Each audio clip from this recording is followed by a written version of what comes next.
As we saw in the part 1, 3 tall trees stood on a beautiful hill, each dreaming of a wonderful future. All hope was lost, but was it really the end? The first tree was taken to a carpenter's workshop.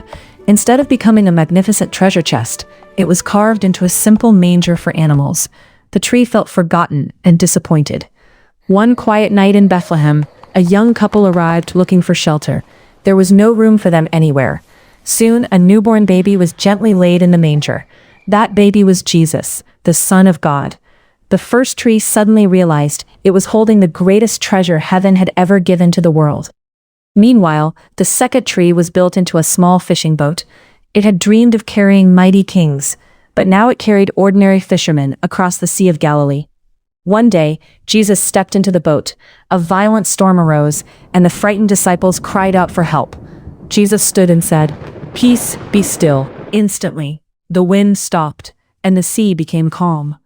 The second tree realized it wasn't carrying just any king. It was carrying the King of Kings. The third tree was cut into rough wooden beams. It thought its dream of standing tall on a hill was gone forever. The beams were carried through the streets of Jerusalem. The tree felt ashamed, believing its purpose had been lost. Then, those wooden beams became a cross. Jesus, the Son of God, was nailed to it, and gave his life for the sins of the world. The cross was lifted high on a hill called Calvary. At that moment, the third tree finally understood. It was standing taller than ever before, pointing the whole world to God's love and salvation. The 3 trees thought their dreams had been destroyed, but God had a greater plan all along.